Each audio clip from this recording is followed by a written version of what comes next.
Okay, so I think we can start. Hello everyone. My name is Vishal Lokare, and I'm from Batch 2020 CSE. And today I'll be taking a session on Introduction to GSOC and announcement of BOSS. It's an event conducted by our Beta Labs for this year. So that was my introduction. And today we'll start off with a small quiz of 3 to 4 questions, and then I'll talk a bit upon open source. Then I'll talk about GSOC, this year's GSOC, and BOSS, and then at the end we'll have a small Q&A session. I'll keep this session very brief because tomorrow, like from tomorrow, midterm exams are starting. So let's just get started with it. So I request you all to join this slido.com session, and the code is 608584.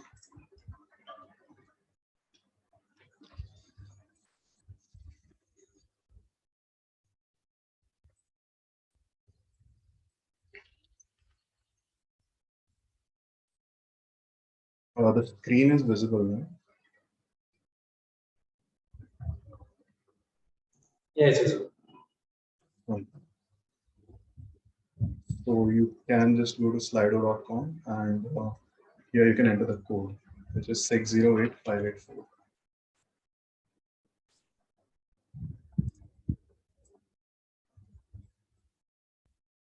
Okay, people are joining.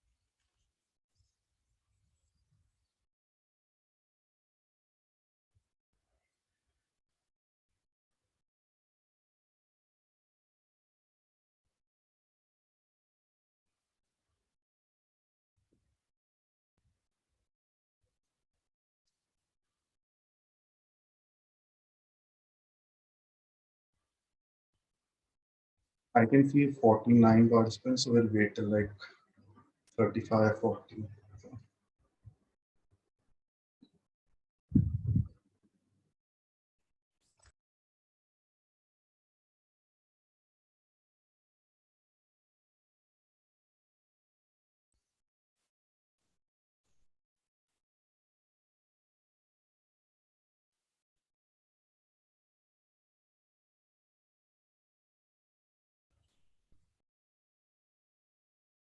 Yes, once there'll be a Q&A at the end. You can ask it out.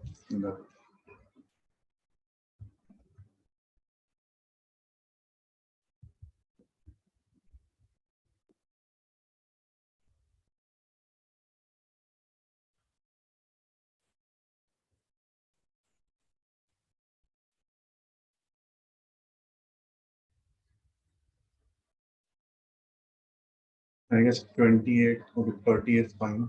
We can start. Each question will be of 15 seconds. There'll be no negative markings or positive markings. That's it. Okay, so starting off with the quiz.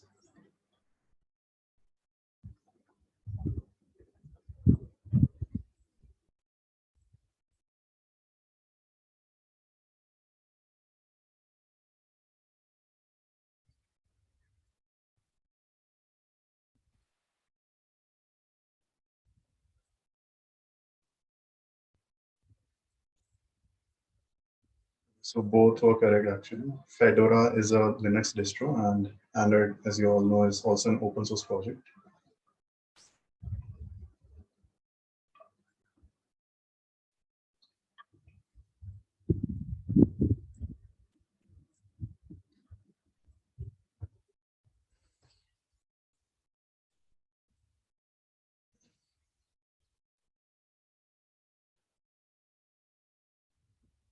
I'm happy no one selected the second option.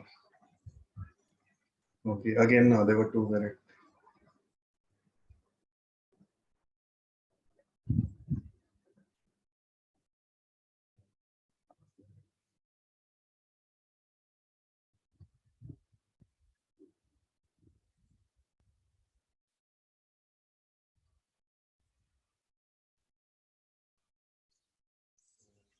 2005 was correct.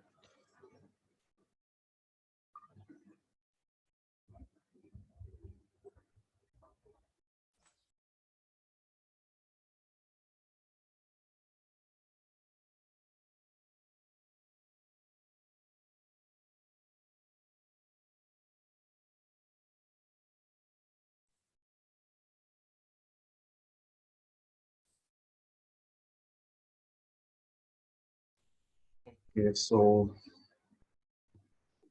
congratulations to all the winners. I know there were like multiple questions and answers were vague, but anyways. So starting off with the session, open source, as many of you might have heard, is where the source code of the software or the project is publicly available somewhere on an online repository or an online website. You can access it. Like anyone can access the source code and can edit it, modify it, and depending on the license of that project, they can also redistribute it under their name. So this you can search about more later, like what are the licenses, and yeah, so a small comparison between open source and closed source projects. So open source is obviously available for free mostly, or under freemium category. Closed source are mostly paid.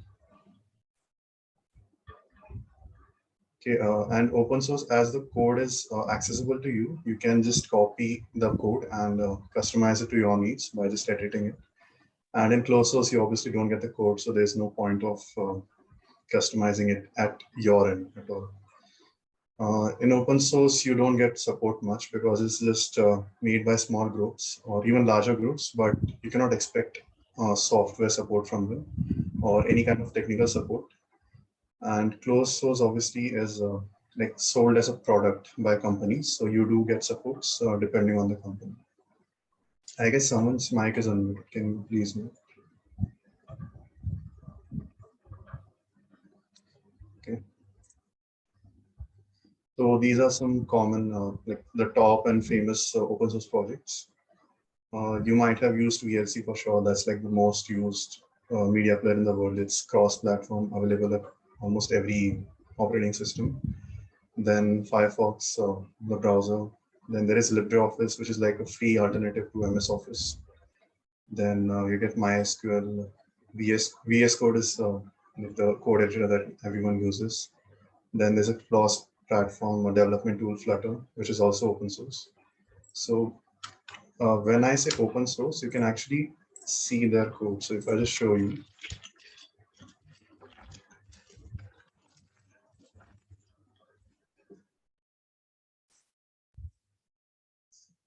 if you just search VS Code GitHub on Google and go to the repository, this is the whole code of VS Code, and you can like go through the code and understand what it does. One advantage of open source is that it's transparent, so the users will not have much doubt about the security part of it. Plus, whenever project is open source, many people can contribute it to it once, and the development is better in that way because if you're working in a closed source team, the members are limited. But whereas in open source, you can get unlimited members depending on who is willing to contribute. That's like one major advantage that I think.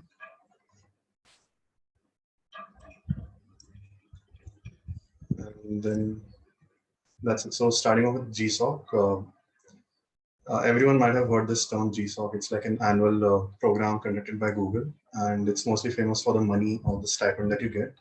So it was started way back in 2005. This year it would be like 17th or 18th year. So as I said, it's an online national program, and students from all over the world participate in this program, and also many open source projects participate in this. It used to be of 12 week till last year, but from this year there have been many changes, which I'll talk about in this session.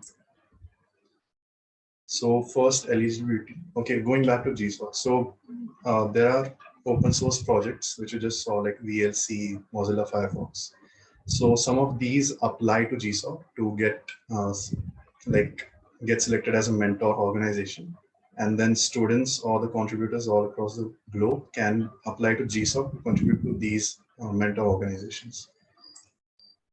Okay, so eligibility for contributors is they have to be at least 18 years starting from April. So like after 2 months. If you're below 18, you just cannot participate in this program because later your application will get rejected. You can participate only 2 times throughout your, like earlier, only college students were allowed, like college students of bachelor's, master's, and PhD. But from this year onwards, even working professionals are allowed. So at any like stage, like you can only participate twice in this program with any gap in between. So if you're in first year, you can participate in first, or like then you can skip second year and participate in third, or you can skip third and participate in fourth, like that. But maximum of only 2 attempts. You can read more about rules on this website. PPT will be shared at the end. Uh, okay, yeah, so these terms that you have been listening, like what is mentor organization, project mentors. So there are basically three I'll say like three players in this event. First is GSOC itself. Second are mentor organizations, and third is the contributors or students like us. So GSOC is the event like who conducts the event, and mentor organizations are the organizations which have an open source project, and they want other students to contribute to their project, and they also want to like showcase their project in the open source world. So first, the mentor organizations apply to GSOC and get themselves listed in the GSOC's mentor organizations list. Then the students look at these organizations. Uh, they like each project will first have a mentor who is like who selects the students, whoever applies to GSOC, and then yeah, like every project will also have an ideas list. So ideas list is basically the list of things which the organization wants to be done. I will show all of these on the website just after this slide. Okay, yes, timeline and the whole GSOC.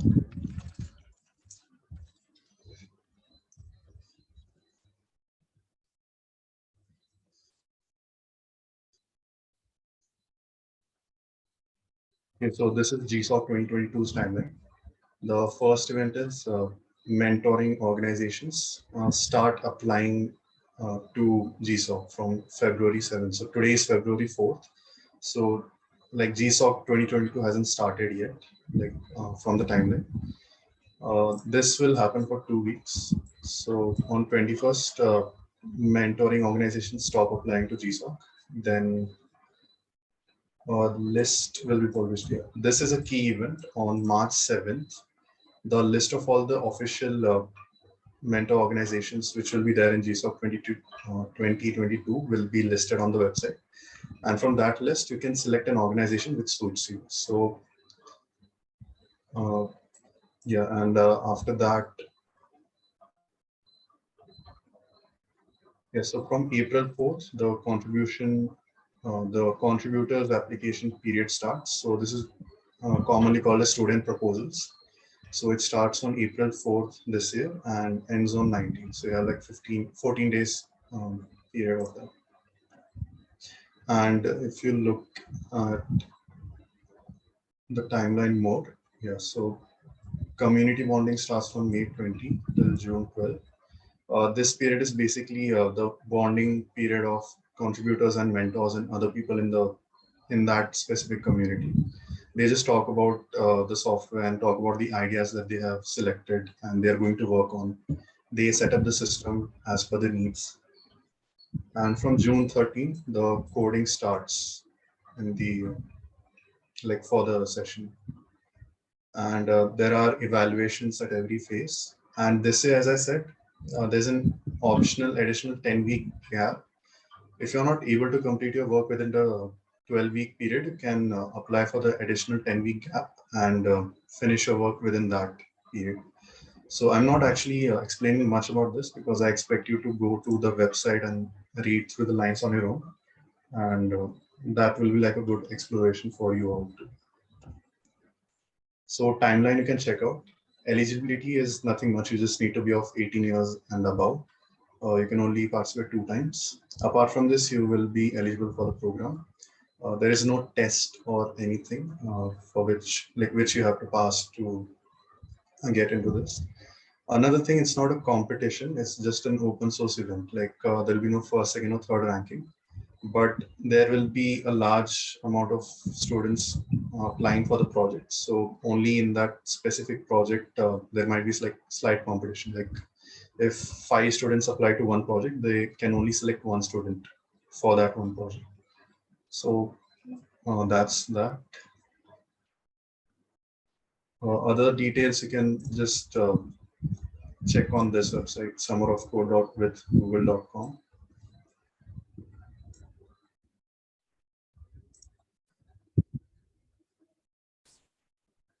Yeah, so this is a bonus for you all.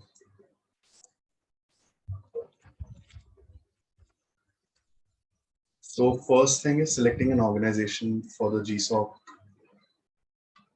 event. So you might get a lot, you might get confused because there are a lot of organizations with a lot of tech stack, and you might not know every tech stack out there. So you can just sort them out depending on what you know. So let's say I just know HTML and CSS. This is an open source project again made by our senior Rishabh Joshi.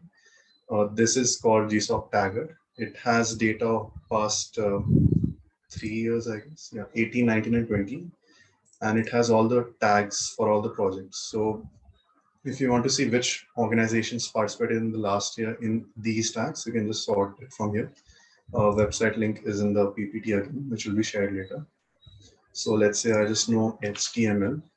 I select that, I select a new and search for it. And it will list out all the organizations which have HTML in their code base, like which take use of HTML. And you can contribute into that tech stack. So there is Circuit Boss and all these organizations. Then there is also web page, and you can independently search their name plus GSOC on Google to look at their projects, or you can search them on GitHub and look at their code.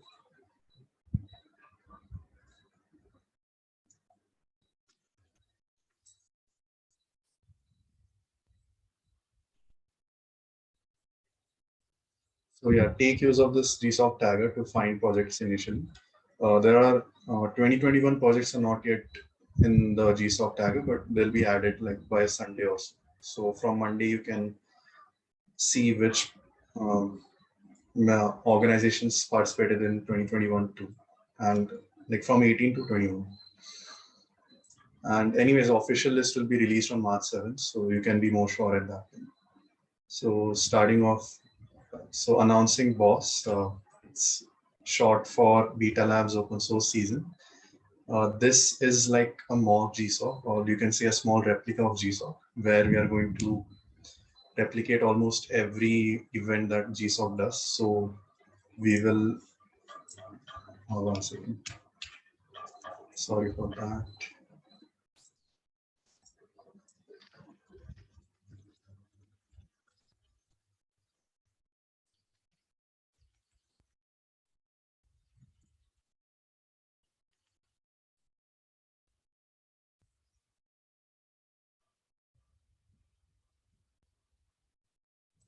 Sorry, I missed a question. So if no mentor accepts one's application, then you cannot participate in GSOC.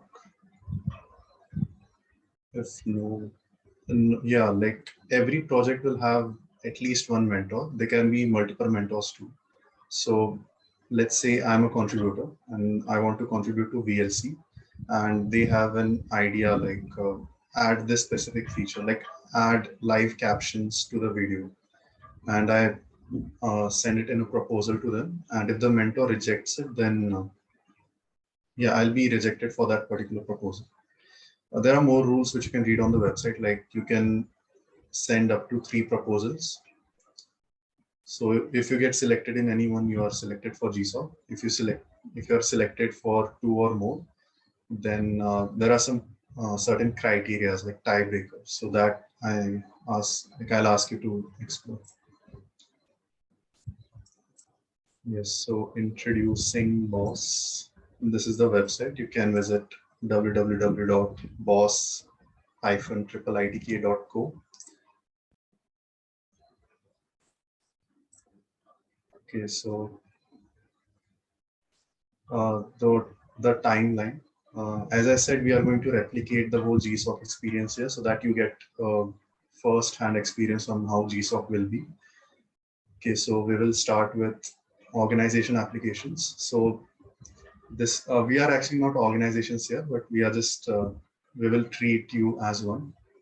So you can bring up any of your ideas or any project that you have had earlier, and you can apply that for BOSS. Okay, there is a 3-day time for this from 8th of February to 10th of February. And I guess that's more details will come out soon. So keep up to date with your college emails. List of organizations selected will be shown on 12th of Feb on the same website. This website will keep updating as the events pass on. Okay, and starting from 12th itself, students can start sending the proposals again on the same website. And this will be again for 3 days. More rules on is proposal compulsory will come out soon. So just wait for that. And selected participants for those selected ideas will be shown on this website on 16th of February. Okay, and then we also have a community bonding period. So that will be from 16th of Feb to 18th of Feb. And coding starts from 19th of Feb and ends on 6th of April. And as you saw that coding period for, student proposals for GSOC starts on April 7th. So we will finish our BOSS before the actual GSOC starts. And again, clarification on organization. If you have any ongoing project which is open source and you want to collaborate with other people too, and you want to be a mentor for that project and like take up issues and help other people, you can apply as an organization. In addition to this, Tech Club is coming with a lot of websites. So all those websites will also be in this BOSS. So it's good for all the web dev guys who can contribute to the websites. And yeah, projects form will come out on 8th. 8th, again, it will be after the midsem, so juniors will not miss out on anything.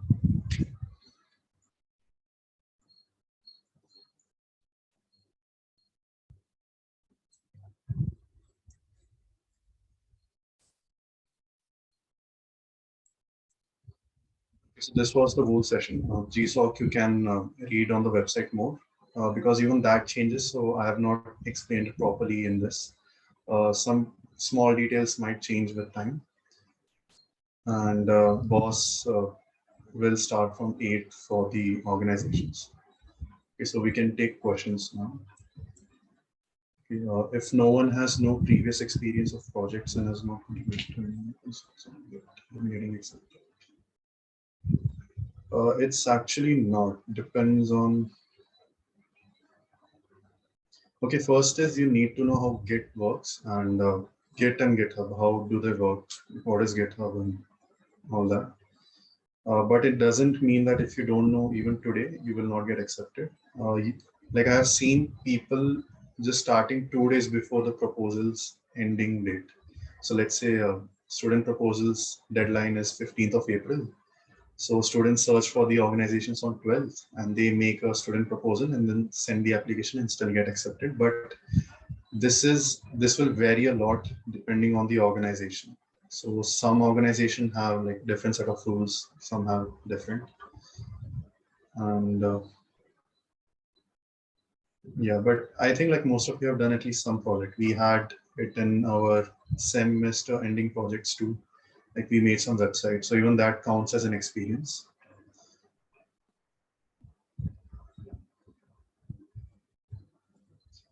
Okay, parameters on which the students will be selected, like the official rule set of rules will be given out later, but it'll be similar to GSOC, but less strict, I would say. So it's not like you have to be expert or something to get selected.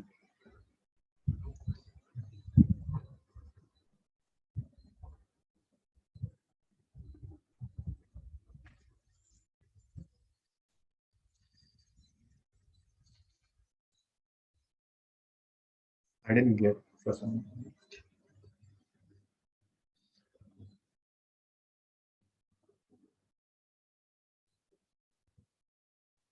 Yeah, can you come on mic?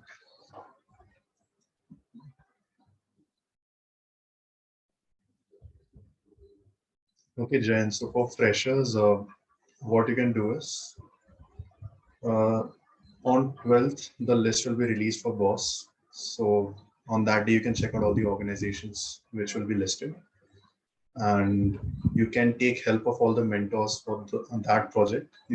Contacts will be given to you, and if it already fit, like if any project fits in your known tech stacks, you can just start looking at the issues and create a proposal based on that.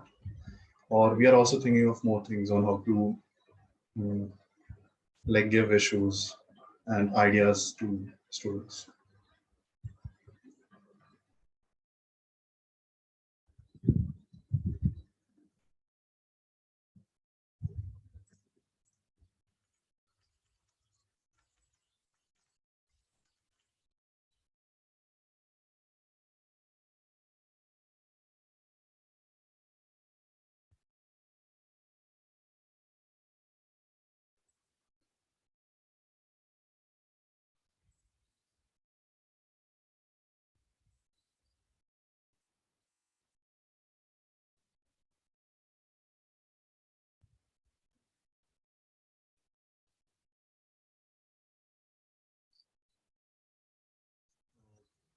So Jayant, no, that will not be a problem at all. Like most of the projects will be basic only. Like you don't have to make a big application. All the issues will be basic, so you can participate in this program.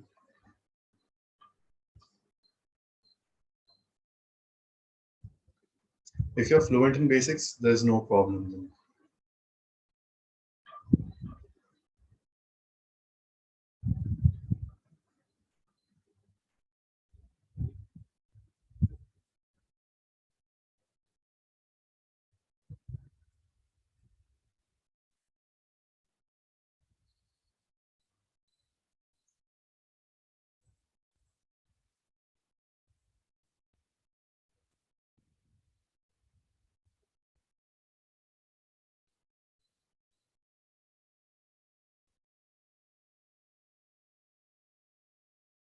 You can ask any other doubt if you have.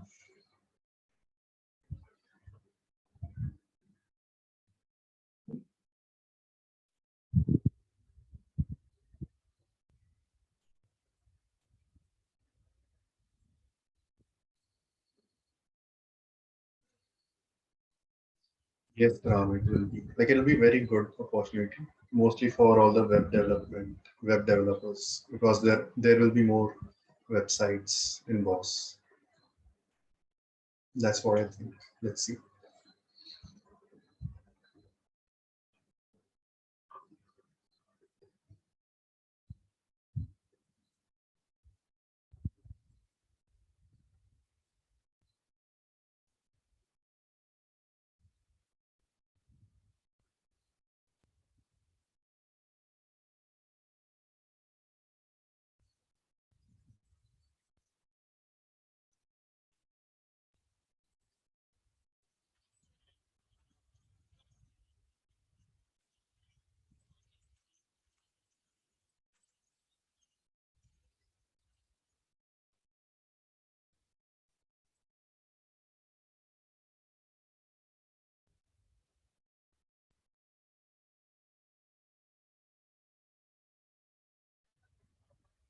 We will wait for 2 more minutes and then stop the session because this was supposed to be like a small brief session, and even the midterms are starting from tomorrow. So keeping that in mind, if you have any other questions, you can just ask right away, or you can ask after the session anytime.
So what happens after submitting project to GSOC?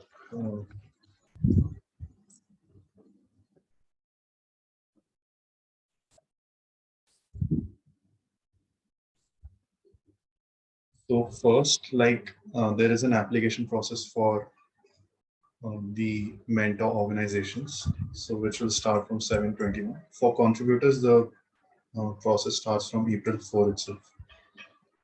So from April 4, you start sending in the proposals, and there are a lot of best practices. Like first would be choosing an organization to which you want to contribute. Then you join their community. Like they might be having it on like Discord or Slack or IRC. There are a lot of that. Then you talk to other people. You ask them like, where can I start from? But like, don't ask too general questions. Best would be to search that project's GitHub repository, looking at the issues and looking at issues which are like solvable, and then you start learning like how can I solve this issue. And after you have decided which organization you want to contribute to, you just talk to the mentor. You ask them like, can you help me writing in the proposal? But this will vary a lot, organization by organization and mentor by mentor. Like some mentor will be very kind, I would say, to help you with proposals, but some will be like not that. But everything will be fair, so it's not like just because you have less experience than the other guy, you will not be selected. Your proposal has to be good. Your like you have to show in the community also that you're willing to contribute to GSOC, and you're not here just for the stipend. You're actually here to join the community and contribute to open source. So after submitting, the application will be either selected or rejected, which will be shown on May 20th this year. So that's it.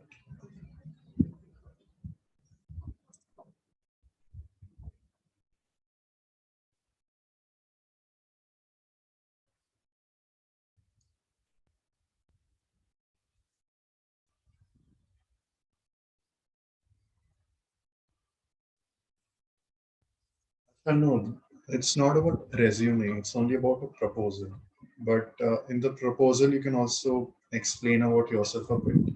Now, actually, I don't have experience to I did not participate in GSOC last year, but I do know that you have to even brag a bit in the proposal that how good of a coder you are.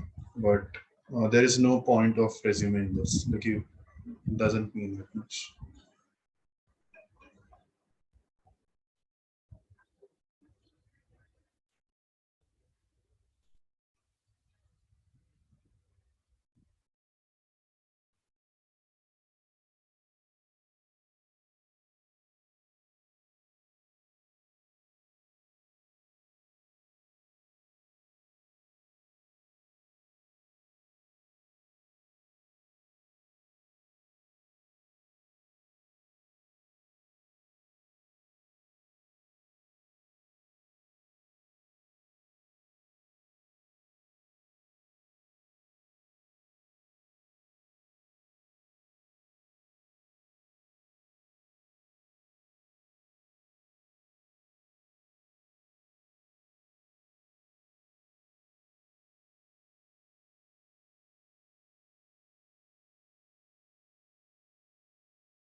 Yes, so submission of idea.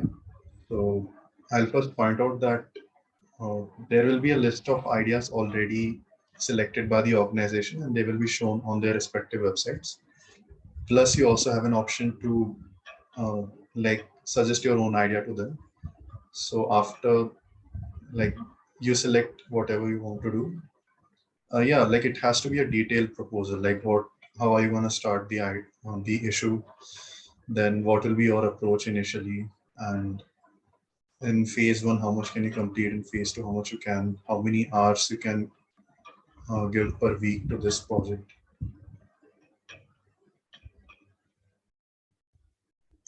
Also, like there's if the project like if the project idea is good, you should be able to implement it in an open source way. So you should be able to break down the entire thing into multiple issues with different difficulty levels.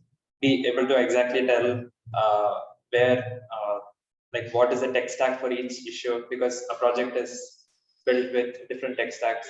So only if you have all of this ready and you show that in the proposal, will your proposal be accepted and your organization can be a part of mock GSOC. We'll try to make this as close to the actual GSOC as possible.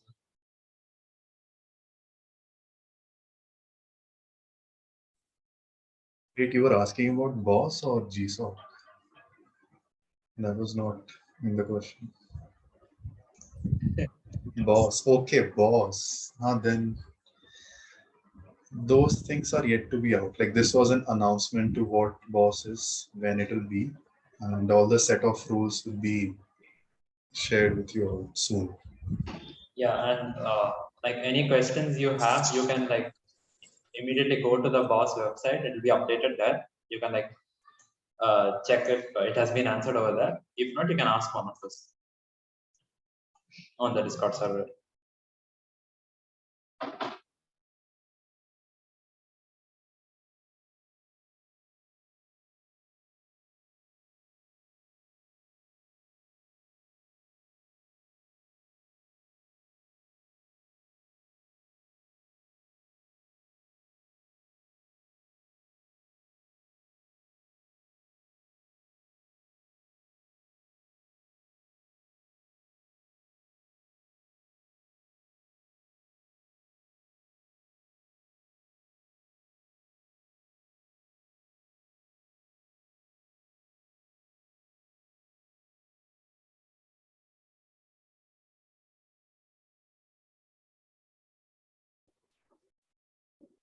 I think we're done going through most of the questions, right?